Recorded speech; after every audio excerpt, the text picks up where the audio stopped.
Bien, aquí tenemos algo bastante inesperado. ¿Qué pasaría si te dijera que uno de los manuales de éxito financiero más potentes para el próximo año no lo escribió un gurú de Silicon Valley, ¿Sino qué sino es? que es, en realidad, un salmo de hace miles de años? Suena audaz, totalmente.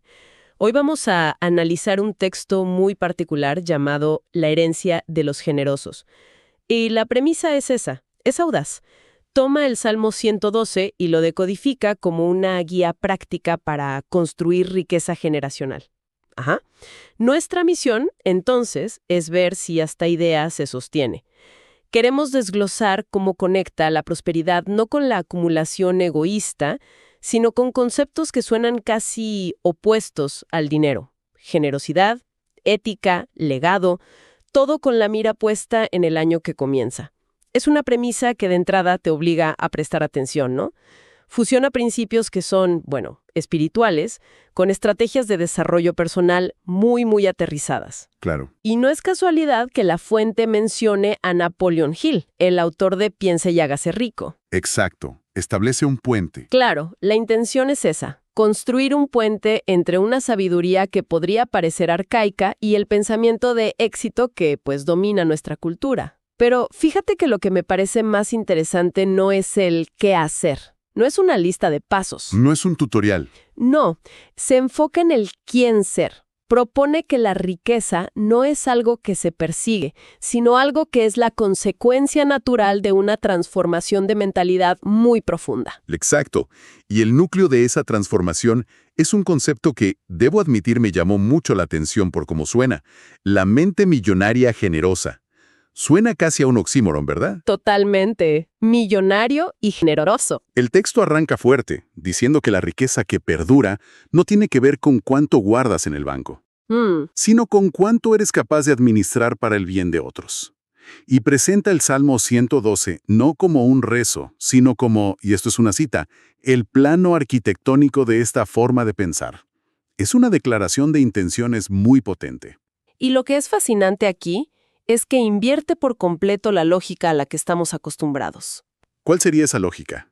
Pues el modelo estándar es, primero me hago rico, trabajo duro, acumulo, y luego, si me va bien y me sobra, ya veré si dono alguna causa o ayudo a alguien. La generosidad como un lujo para después. Exacto. Este texto plantea justo lo contrario. Afirma que la generosidad no es el postre, es el ingrediente principal. No es algo que practicas después de ser rico, es el motor que pone en marcha la maquinaria para atraer la riqueza. O sea, es la causa. Es la causa. Es como si la generosidad creara una especie de vacío que la abundancia se ve obligada a llenar. Me gusta esa idea del vacío. Pero a ver, seamos un poco escépticos. ¿No suena un poco a pensamiento mágico? ¿Sé bueno y el dinero parecerá? ¿Explica la fuente el mecanismo práctico detrás de esto? ¿O es puramente una cuestión de fe? Esa es la pregunta clave. Y sí, el texto intenta darle una explicación práctica. Lo conecta con esa idea de Napoleon Hill de que el servicio a los demás es la base de toda gran fortuna. Ajá. El mecanismo no es mágico, es, digamos, social y energético. Primero, una persona genuinamente generosa construye una reputación increíble. Atrae al mejor talento, a los mejores socios, la lealtad de los clientes. ¿Quién no quiere hacer negocios con alguien justo, que busque el bien común? Tiene sentido. Construye confianza. Totalmente. Y segundo, y aquí se pone un poco más filosófico, ve el dinero como una energía, una que debe circular. El texto usa una metáfora muy visual. Habla de dejar atrás el egoísmo del 2025 y la tacañería mental. Tacañería mental, me gusta ese término. Describe perfectamente esa sensación de escasez, ¿no? De aferrarse a cada centavo por miedo a que no haya más. Exacto. La fuente lo plantea así. La escasez es el resultado de retener. Cuando acaparas por miedo, le envías al universo o a tu subconsciente, si lo prefieres ver así, el mensaje de que no confías, de que no va a haber más. Claro. Y ese miedo bloquea el flujo. En cambio, cuando das con alegría, pagas salarios justos, inviertes en tu comunidad, ayudas a otros, estás actuando desde la confianza, desde la abundancia. Abres lo que la fuente llama un grifo de abundancia que nunca se cierra. Entiendo, siempre vuelve. A menudo, multiplicado. Entendido. Entonces, no es un acto de caridad, digamos, desinteresado, sino una estrategia de circulación de valor. Das valor y a cambio el valor regresa a ti de diferentes formas. Justo así. Esto nos lleva a las prácticas concretas, porque una cosa es la filosofía y otra es el día a día. El texto aborda algo que creo que mucha gente siente, una especie de culpa o miedo a desear la riqueza. Totalmente. Hay una barrera cultural, a veces hasta religiosa, que nos dice que desear dinero es malo, es codicia. El texto confronta esto directamente. Cita la frase del Salmo, bienes y riquezas hay en su casa, y la reinterpreta como una afirmación, una declaración de intención legítima. Te da permiso. Condiciona todo a la intención. El por qué es 1000 veces más importante que el qué. Y ahí es donde la cosa se pone interesante. No es quiero $1.000.000 para comprarme un yate. No, es algo mucho más grande. El ejemplo que da la fuente es muy directo y creo que resume toda la filosofía. Dice, si tu meta del 2026 es ayudar a 100 familias a salir de la pobreza, el universo te dará los millones necesarios para hacerlo.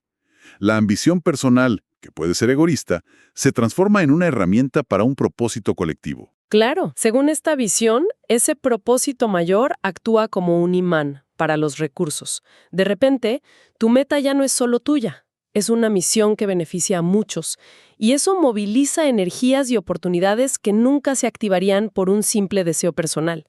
Además de la intención, el texto se pone muy específico sobre el código de conducta de esta persona. La describe con 3 adjetivos: clemente, misericordioso y justo. Ahora, en el mundo de los negocios de hoy, que a menudo se percibe como una jungla, ser clemente y misericordioso no es una receta para que se aprovechen de ti. Es una objeción perfectamente lógica, pero el texto no las presenta como debilidades, para nada. Las presenta como superpoderes estratégicos. Ser justo es obvio. Paga lo que debes, cumple tus contratos, ten un producto que aporte valor. Eso construye confianza. Claro, y una marca sólida. Pero clemente y misericordioso es más sutil.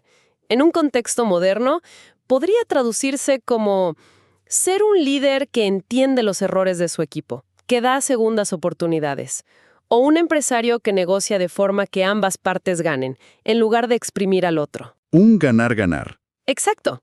A largo plazo, ¿qué tipo de reputación crea eso? La de alguien con quien todo el mundo quiere trabajar. Atrae a los mejores, y eso es una ventaja competitiva brutal. Lo presenta casi como un manual de recursos humanos y de relaciones públicas basado en la ética. En cierto modo sí, y traduce estas virtudes en acciones. La idea bíblica de repartir y dar a los pobres se actualiza. No se trata solo de filantropía, que también. Va más allá. Se trata de cómo ganas el dinero en primer lugar. Pagas salarios que permiten a tus empleados vivir con dignidad. Creas productos que solucionan problemas reales. Tu empresa es sostenible. Y luego está la disciplina del dar, que la menciona explícitamente. El diezmo, la ofrenda, la ayuda. No lo ve como un gasto, es una inversión. Es una inversión en el ecosistema de la abundancia. Es un hábito, no un acto aislado de bondad. Este enfoque en la ética y en el largo plazo me suena a que es la antítesis de todos esos esquemas de hágase rico rápidamente que vemos por todas partes. Es justo lo contrario. El texto parece prometer algo más sólido. Mucho más sólido. De hecho, afirma que la justicia de esta persona permanece para siempre. La imagen que evoca es que su éxito no es una burbuja que estalla, como un boom de criptomonedas. Es un legado, un edificio con cimientos profundos. Y esos cimientos son la ética. Esos cimientos éticos son precisamente lo que le da resiliencia. El texto lo llama un éxito limpio. El tipo de éxito que puedes mirar a los ojos y disfrutar con tu familia sin esqueletos en el armario. Ok. Y eso me lleva a la siguiente pregunta lógica. Construir un negocio ético suena bien, pero también suena lento. El mundo se mueve muy rápido. ¿Qué pasa cuando llega una crisis, una recesión? ¿De qué te sirve ser justo cuando el mercado se desploma y todo el mundo está en pánico? Absolutamente. Y esa es una de las promesas más fuertes del texto. Hay una frase que es increíblemente relevante hoy. No temerás a las malas noticias en el 2026. Uf, eso es potente. Describe un estado de calma, de confianza casi a prueba de balas. donde el corazón está firme y asegurado. El ejemplo práctico es perfecto. Un millonario con esta mentalidad no vende todas sus acciones en pánico durante una caída de la bolsa.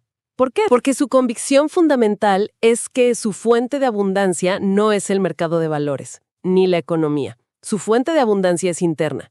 Es su mentalidad, su capacidad de crear valor, su red de confianza. Las condiciones externas cambian. Pero la fuente interna permanece. Exacto. Eso es inteligencia emocional en su máxima expresión. Es tener el ancla puesta en el lugar correcto, no en el barco, que se mueve con las olas. Sino en el fondo del mar. Justo así. Y esa calma interior le da una claridad mental que es una ventaja estratégica inmensa en tiempos de caos. Claro, ves cosas que otros no ven. El texto lo dice de una forma muy poética. En las tinieblas del 2025 nacerá luz a los rectos. Esto se interpreta como la capacidad de ver oportunidades donde otros solo ven problemas.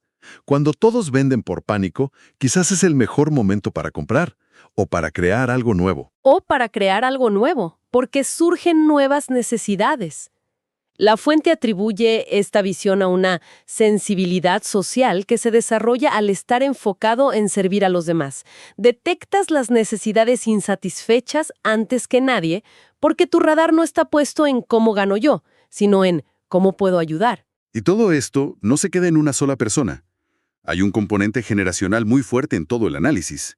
La idea de que esto no termina contigo. Sí, y es crucial. El éxito, según esta filosofía, no es algo que acumulas y luego tus herederos despilfarran.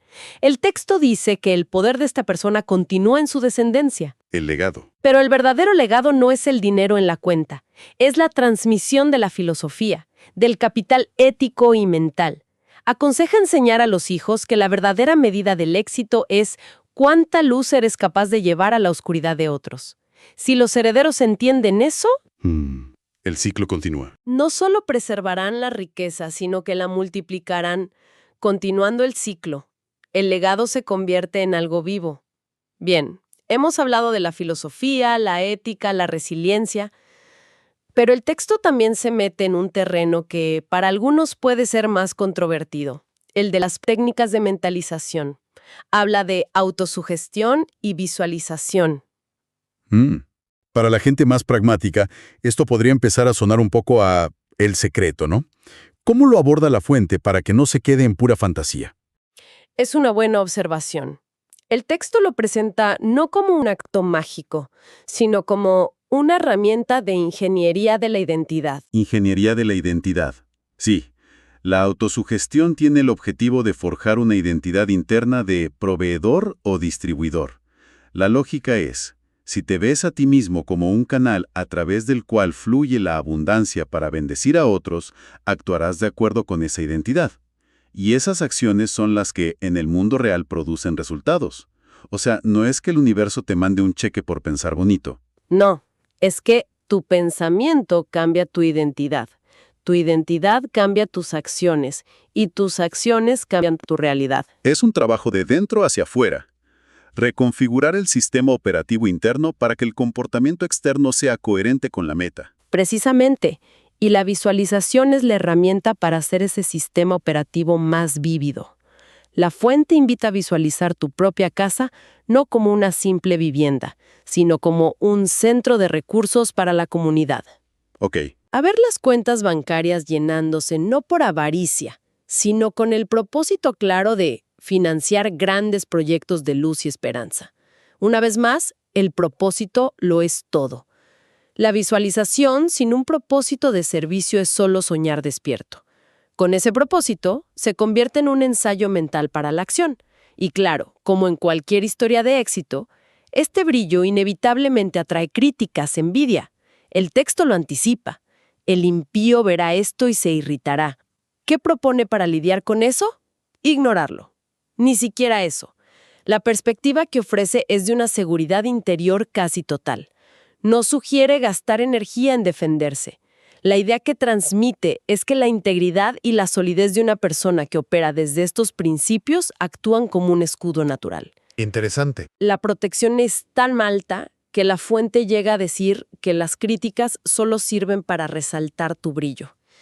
Es como si la negatividad externa simplemente rebotara, incapaz de penetrar un sistema de valores tan fuerte. Y para cerrar, para grabar todo esto en el subconsciente, el texto termina con una declaración final, ¿cierto? Sí, es como el resumen ejecutivo de toda la filosofía, concentrado en una frase para llevar. La herramienta final. Exacto. La herramienta para internalizar esta nueva identidad. En el 2026, bienes y riquezas hay en mi casa. Soy clemente, soy justo y mi luz brilla en medio de cualquier oscuridad. Es la cristalización de todo el proceso. No es solo una afirmación positiva. Es una declaración de quién has decidido ser. Si tuviéramos que resumir el viaje que hemos hecho a través de este texto, parece que nos ha llevado de una visión de la riqueza muy convencional, centrada en el yo y en la acumulación. A un paradigma completamente distinto, la riqueza como una función del servicio, la ética y la generosidad. Ese es el corazón del argumento, que este cambio de mentalidad no es simplemente una opción más bonita o moralmente superior.